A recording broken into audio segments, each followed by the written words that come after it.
selamat pagi, selamat bertemu kembali buat para didik kami semuanya. Nah, pada pertemuan kali ini ya, kita akan masih belajar sejarah, yaitu perlawanan rakyat Indonesia terhadap pemerintahan kolonial. Nah, kalau di minggu lalu kita sudah bahas ya perlawanan rakyat Indonesia dari Sumatera ya. Nah, kali ini kita akan bahas perlawanan rakyat Indonesia terhadap pemerintahan kolonial ya dari daerah Jawa. Nah, adik kami silakan perhatikan PowerPoint berikut ini. Oke. Nah, adapun kompetensi dasar kita masih sama dengan minggu lalu ya, diambil dari KD 3.3, yaitu menganalisis strategi perlawanan bangsa Indonesia terhadap penjajahan bangsa barat di Indonesia sebelum dan sesudah abad ke-20. Nah, adapun tujuan pembelajaran kita ya, kamu dapat menganalisis dengan baik ya,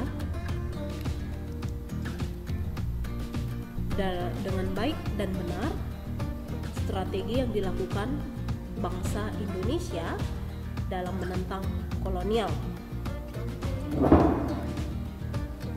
Lalu yang kedua, kamu dapat mengetahui daerah-daerah mana ya yang menentang pemerintahan kolonial di Indonesia. Oke, nah ini masih tetap minggu lalu ya, perlawanan rakyat Indonesia itu terhadap kolonial terbagi atas 4 ini yang akan kita bahas, baik dari Spanyol, VOC, Belanda, dan Portugis. Nah, minggu lalu kan sudah Ibu jelaskan bahwa perlawanan rakyat Indonesia itu dari Sumatera, itu dari Aceh, kemudian dari Tanah Batak, dan dari Sumatera Barat atau Perang Padri. Nah, pada pertemuan ini kita akan bahas perlawanan rakyat ya Indonesia terhadap pemerintahan kolonial Belanda ya dari daerah Jawa. Oke, dari daerah Jawa. Nah, perlawanan rakyat Indonesia terhadap pemerintahan kolonial ya di daerah Jawa itu dikenal dengan Perang Diponegoro tahun 1825 sampai 1830. Inilah tahun terjadinya perlawanan rakyat Jawa atau Perang Diponegoro. Nah, Perang Diponegoro ini ya, sebab terjadinya itu terbagi dua, secara umum dan secara khusus. Yang pertama secara umum ya, penyebab terjadinya Perang Diponegoro, yang pertama, rakyat dibebani dengan berbagai bentuk dan pungutan ya, sehingga menjadi beban turun temurun. Lalu yang kedua, pihak Keraton Yogyakarta tidak berdaya menghadapi campur tangan pemerintah kolonial ya. Jadi pada masa itu ya, Perang Diponegoro,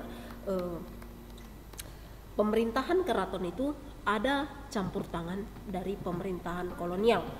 Lalu yang ketiga, sebabnya itu adalah kalangan keraton hidup mewah ya dan tidak memperdulikan kehidupan ya atau penderitaan rakyatnya. Oke, nah inilah sebab umum terjadinya perlawanan Perang Diponegoro. Nah, sebab khusus ya, sebab khusus ini ada dua. Yang pertama, Pangeran Diponegoro tersingkir dari elit kekuasaan ya karena menolak kompromi dengan kolonial Belanda ya, karena dia menolak kompromi atau kerjasama sehingga dia tersingkirkan ya, karena tadi di awal sebab umumnya itu adalah ada campur tangan pemerintahan Belanda, tapi Diponegoro menentang atau menolak ya. Lalu yang kedua, pemerintahan kolonial melakukan provokasi dengan membuat jalan yang menerobos makam leluhur Pangeran Diponegoro. Nah, inilah yang menyebabkan ya sebab umum dan sebab khusus terjadinya Perang Diponegoro. Nah, sekarang coba kamu perhatikan ya video berikut perlawanan Pangeran Diponegoro ya terhadap pemerintahan kolonial. Berikut videonya.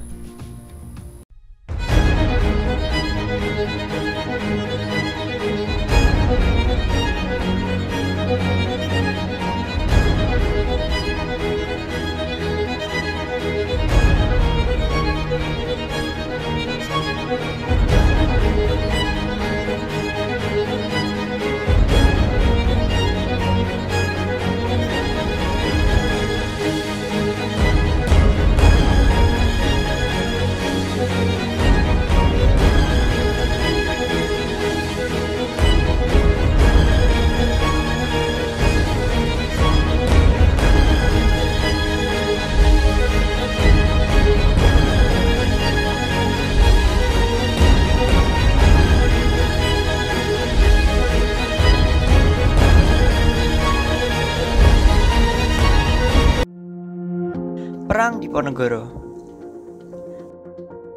Pangeran Diponegoro adalah anak dari Sultan Hamengkubuwono III dan Raden Ajeng Mangkarawati yang memiliki nama Raden Mas Ontowiryo. Saat memasuki abad ke-19, banyak budaya barat yang masuk Indonesia dan tidak sesuai dengan budaya yang ada. Karena itu, Pangeran Diponegoro berusaha menentang dominasi Belanda yang kejam. Hingga tahun 1823, Joker Anthony Hendrik Meister yang dikenal sangat anti terhadap Pangeran Diponegoro diangkat sebagai residen di Yogyakarta. Tahun 1825, Meister merencanakan pembangunan sebuah jalan dan mulai menyuruh para pekerjanya masang anjir, suatu pancang atau suatu patok yang secara sengaja dilewatkan pada tanah milik Pangeran Diponegoro. Pangeran Diponegoro memerintahkan rakyatnya untuk mencabut anjir-anjir tersebut. Namun, Meister memasang kembali anjir tersebut dan dijaga oleh pasukan Macanan. Namun, anjir-anjir tersebut tetap dicabut oleh pengikut Diponegoro dan diganti dengan tombak. Insiden inilah awal mula peletusnya Perang Diponegoro. 20 Juli 1825, rakyat Tegalreja berkumpul di dalam Tegalreja dengan membawa senjata dan menyatakan dukungan kepada Pangeran Diponegoro. Belanda datang ke kediaman Diponegoro yang berada di Tegalreja dan terjadi pertemuan yang sangat sengit. Dan dengan berbagai pertimbangan, Diponegoro dan para pengikutnya mundur ke daerah Bukit Selarong. Diponegoro bukan seorang pemimpin yang individualis. Sebelum memulai persiapan perang, ia mengirim anggota keluarga, anak-anak, dan orang lanjut usia ke Dekso yang ada di Kulon Progo. Langkah pertama memulai perlawanan dengan mendirikan benteng pertahanan di Gua Selarong. Dalam perang ini, Diponegoro mendapat dukungan dari masyarakat, pujangga kerajaan, dan bupati. Di Selarong, Diponegoro menyusun strategi seperti berikut. Merencanakan penyerangan ke Keraton Yogya dengan mengisolasi pasukan Belanda dan mencegah datangnya bantuan dari luar. Yang kedua, mengirim kurir kepada para bupati atau ulama untuk menyiapkan perang melawan Belanda. Yang ketiga, menyusun nama bangsawan sekiranya mana yang lawan dan mana yang kawan. Yang keempat, membagi kawasan Kesultanan Yogyakarta menjadi 16 mandala perang yang terbagi menjadi Yogya dan sekitarnya, Bagelen, Kedu, Lowanu, Kulon Progo, Yogya bagian utara, Yogya bagian timur, Gunung Kidul, daerah Pleret, daerah Pajang, daerah Sukowati, Gowong, Langon, dan Serang. 3 minggu setelah penyerangan Tegalrejo, pasukan Diponegoro menyerang Keraton Yogyakarta. Hal ini membuahkan hasil sehingga pasukan Diponegoro berhasil menduduki Keraton Yogya. Pangeran Diponegoro terus mengobarkan semangat perang Sabil, yaitu perang yang membela Islam. Dan perlawanan yang dilakukannya berjalan dengan efektif. Sehingga ia memperluas wilayah perang sampai ke Banyumas, Kedu, Semarang, Rembang, dan juga ke arah timur, tepatnya ke Madiun, Magetan, Kediri, dan sekitarnya. Perang yang dikobarkan Diponegoro mampu menggerakkan kekuatan di seluruh Jawa. Hal inilah yang menyebabkan Perang Diponegoro sering disebut sebagai Perang Jawa. Belanda mengirim beberapa komandan tempur untuk melawan Diponegoro. Hingga pada 4 Oktober 1825, Belanda menyerang pos pertahanan Diponegoro di Gua Selarong. Namun, pos pertahanan tersebut telah kosong karena sudah dipindahkan ke Dekso di bawah pimpinan Ali Basyah Sentot Prawiro Dirjo. Pangeran Diponegoro menggunakan banyak strategi untuk melawan Belanda, seperti penyerangan langsung yang mengandalkan jumlah pasukan yang besar, menggunakan prinsip perang gerilya dan strategi perang atrisi atau penjemuan. Dalam melakukan perlawanannya, Diponegoro dan pasukannya senantiasa bergerak dari pos pertahanan satu ke pos pertahanan yang lainnya. Untuk melawan serangan dari Diponegoro, Belanda akhirnya menggunakan strategi sistem benteng stelsel yang dikemukakan oleh Jenderal de Kock. Secara garis besar, strategi perang ini adalah pada setiap kawasan yang sudah berhasil dikuasai Belanda, dibangun benteng pertahanan atau kubu pertahanan. Kemudian, dari masing kubu pertahanan tersebut dibangun infrastruktur penghubung seperti jalan dan jembatan. Penggunaan strategi benteng stelsel pada satu sisi berhasil mempercepat peperangan yang banyak sekali menghabiskan biaya. Dengan menjepit kedudukan musuh, sekaligus dapat mengendalikan wilayah yang dikuasai. Dengan strategi ini, perlawanan Diponegoro sedikit demi sedikit dapat diatasi. Para pemimpin yang membantu Diponegoro mulai banyak yang tertangkap. Namun, pasukan di bawah pimpinan Sentot Prawirodirjo berhasil menyerang benteng Belanda di Nanggulan. Penyerangan ini menewaskan Kapten Ingen. Pasukan Belanda dikonsentrasi untuk mendesak dan mempersempit pergerakan pasukan yang dipimpin oleh Sentot Prawirodirjo dan mencoba untuk mengajak Sentot Prawirodirjo untuk berunding. Namun ajakan ini selalu ditolak. Hingga akhirnya Belanda meminta bantuan kepada Arya Prawirodiningrat untuk membujuk Sentot Prawirodirjo, dan hal ini berhasil. Akhirnya, pada tanggal 17 Oktober 1829, ditandatanganilah perjanjian Imogiri antara Sentot Prawirodirjo dan Belanda, yang isinya 1. Sentot Prawirodirjo diizinkan tetap memeluk agama Islam. Yang kedua, pasukan Prawirodirjo tidak dibubarkan dan ia tetap sebagai pemimpinnya. Yang ketiga, Sentot Prawirodirjo dan pasukannya tetap diizinkan untuk menggunakan sorban.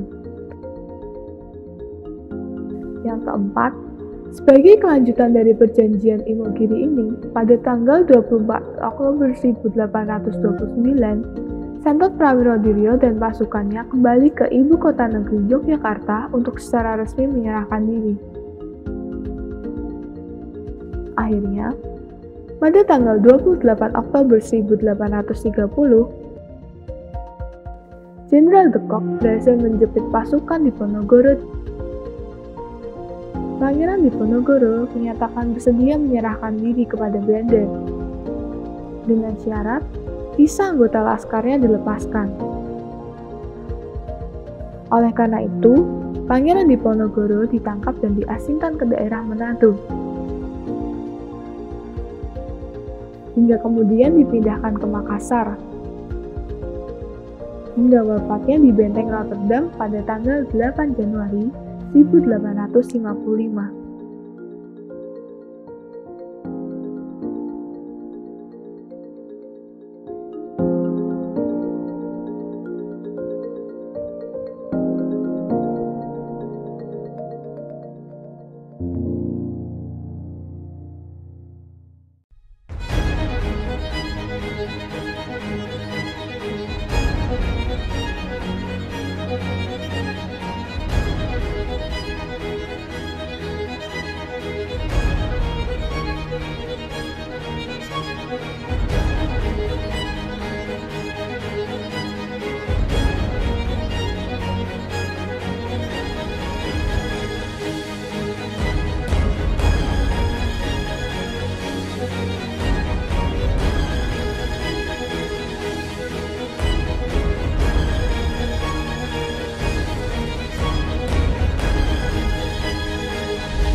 Perang Diponegoro. Pangeran Diponegoro adalah anak dari Sultan Hamengkubuwono III dan Raden Ajeng Mangkarawati yang memiliki nama Raden Mas Ontowiryo. Saat memasuki abad ke-19, banyak budaya barat yang masuk Indonesia dan tidak sesuai dengan budaya yang ada. Karena itu, Pangeran Diponegoro berusaha menentang dominasi Belanda yang kejam.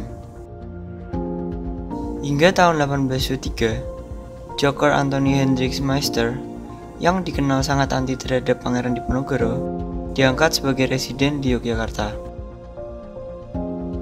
Tahun 1825, Meister merencanakan pembangunan sebuah jalan dan mulai menyuruh para pekerjanya memasang anjir, suatu pancang atau suatu patok yang secara sengaja dilewatkan pada tanah milik Pangeran Diponegoro.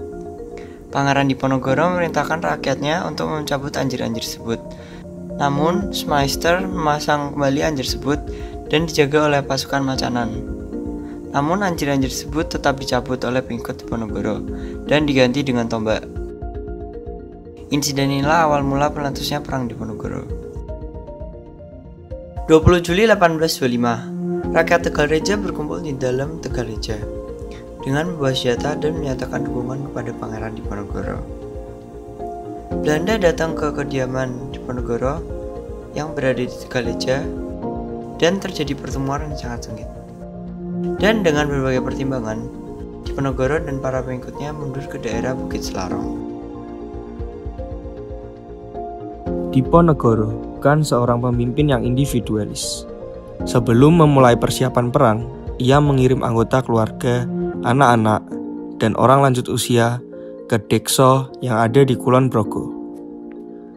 Langkah pertama memulai perlawanan dengan mendirikan benteng pertahanan di Gua Selarong. Dalam perang ini, Diponegoro mendapat dukungan dari masyarakat, Bujangga Kerajaan, dan Bupati. Di Selarong, Diponegoro menyusun strategi seperti berikut.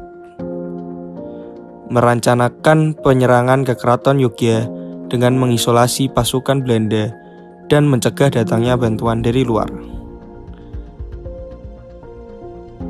Yang kedua, mengirim kurir kepada para bupati atau ulama untuk menyiapkan perang melawan Belanda.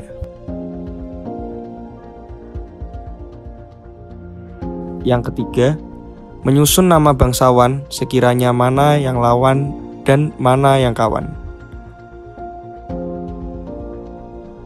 Yang keempat, membagi kawasan Kesultanan Yogyakarta menjadi 16 mandala perang yang terbagi menjadi Yogya dan sekitarnya, Bagelen, Kedu, Lowanu, Kulon Progo, Yogya bagian utara, Yogya bagian timur, Gunung Kidul, daerah Pleret, daerah Pajang, daerah Sukowati, Gowong, Langon, dan Serang. 3 minggu setelah penyerangan Tegalrejo, pasukan Diponegoro menyerang Keraton Yogyakarta. Hal ini membuahkan hasil sehingga pasukan Diponegoro berhasil menduduki Keraton Yogya. Pangeran Diponegoro terus mengobarkan semangat perang Sabil, yaitu perang yang membela Islam. Dan perlawanan yang dilakukannya berjalan dengan efektif. Sehingga ia memperluas wilayah perang sampai ke Banyumas, Kedu, Semarang, Rembang, dan juga ke arah timur, tepatnya ke Madiun, Magetan, Kediri, dan sekitarnya. Perang yang dikobarkan Diponegoro mampu menggerakkan kekuatan di seluruh Jawa. Hal inilah yang menyebabkan Perang Diponegoro sering disebut sebagai Perang Jawa. Belanda mengirim beberapa komandan tempur untuk melawan Diponegoro. Hingga pada 4 Oktober 1825, Belanda menyerang pos pertahanan Diponegoro di Gua Selarong. Namun, pos pertahanan tersebut telah kosong karena sudah dipindahkan ke Dekso di bawah pimpinan Ali Basyah Sentot Prawiro Dirjo. Pangeran Diponegoro menggunakan banyak strategi untuk melawan Belanda, seperti penyerangan langsung yang mengandalkan jumlah pasukan yang besar, menggunakan prinsip perang gerilya dan strategi perang atrisi atau penjemuan. Dalam melakukan perlawanannya, Diponegoro dan pasukannya senantiasa bergerak dari pos pertahanan satu ke pos pertahanan yang lainnya. Untuk melawan serangan dari Diponegoro, Belanda akhirnya menggunakan strategi sistem benteng stelsel yang dikemukakan oleh Jenderal de Kock. Secara garis besar, strategi perang ini adalah pada setiap kawasan yang sudah berhasil dikuasai Belanda, dibangun benteng pertahanan atau kubu pertahanan. Kemudian, dari masing kubu pertahanan tersebut dibangun infrastruktur penghubung seperti jalan dan jembatan. Penggunaan strategi benteng stelsel pada satu sisi berhasil mempercepat peperangan yang banyak sekali menghabiskan biaya. Dengan menjepit kedudukan musuh, sekaligus dapat mengendalikan wilayah yang dikuasai. Dengan strategi ini, perlawanan Diponegoro sedikit demi sedikit dapat diatasi. Para pemimpin yang membantu Diponegoro mulai banyak yang tertangkap. Namun, pasukan di bawah pimpinan Sentot Prawirodirjo berhasil menyerang benteng Belanda di Nanggulan. Penyerangan ini menewaskan Kapten Ingen. Pasukan Belanda dikonsentrasi untuk mendesak dan mempersempit pergerakan pasukan yang dipimpin oleh Sentot Prawirodirjo dan mencoba untuk mengajak Sentot Prawirodirjo untuk berunding. Namun ajakan ini selalu ditolak. Hingga akhirnya Belanda meminta bantuan kepada Arya Prawirodiningrat untuk membujuk Sentot Prawirodirjo, dan hal ini berhasil. Akhirnya, pada tanggal 17 Oktober 1829, ditandatanganilah perjanjian Imogiri antara Sentot Prawirodirjo dan Belanda, yang isinya 1. Sentot Prawirodirjo diizinkan tetap memeluk agama Islam. Yang kedua, pasukan Prawirodirjo tidak dibubarkan dan ia tetap sebagai pemimpinnya.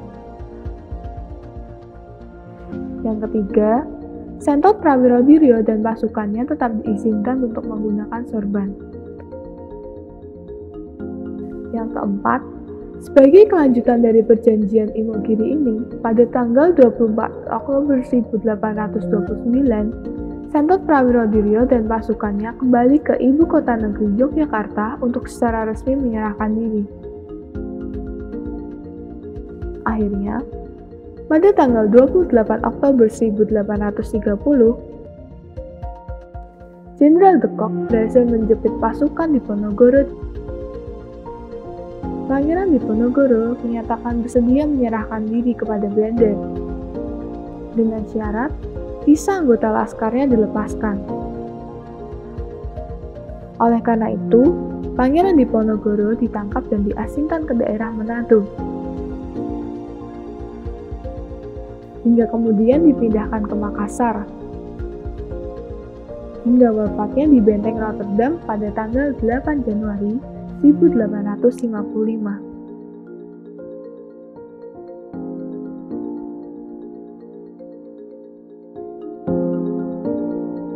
Itulah tadi video tentang perlawanan Pangeran Diponegoro terhadap pemerintahan kolonial, yaitu di Pulau Jawa ya.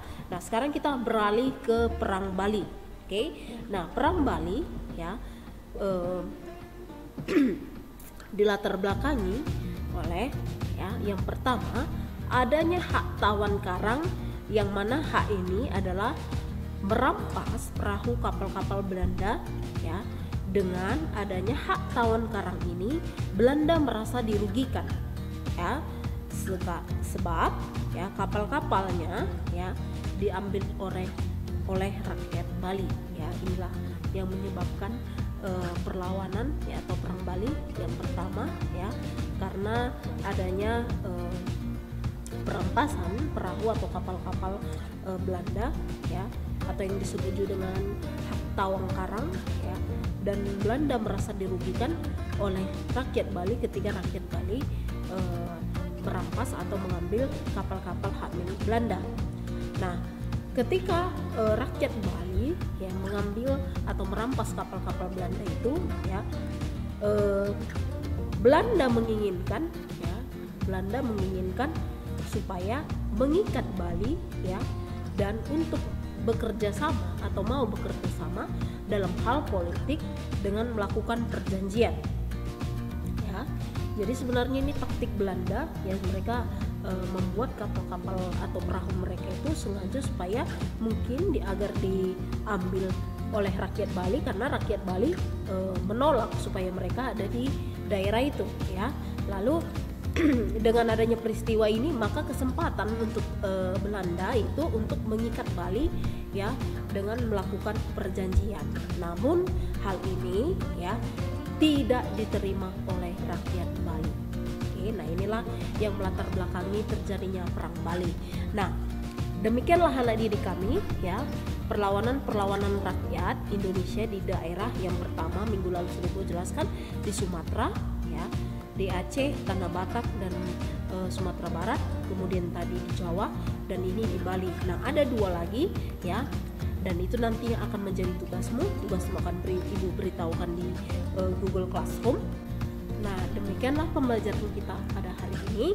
Semoga kalian dapat memahami pembelajaran kita hari ini, dan jika anak didik kami ada yang kurang paham, ya, boleh kamu tanyakan kepada ibu melalui Google Classroom atau WA, yang WA grup pembelajaran kita.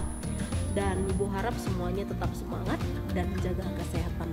Sampai jumpa dan selamat pagi. Bye.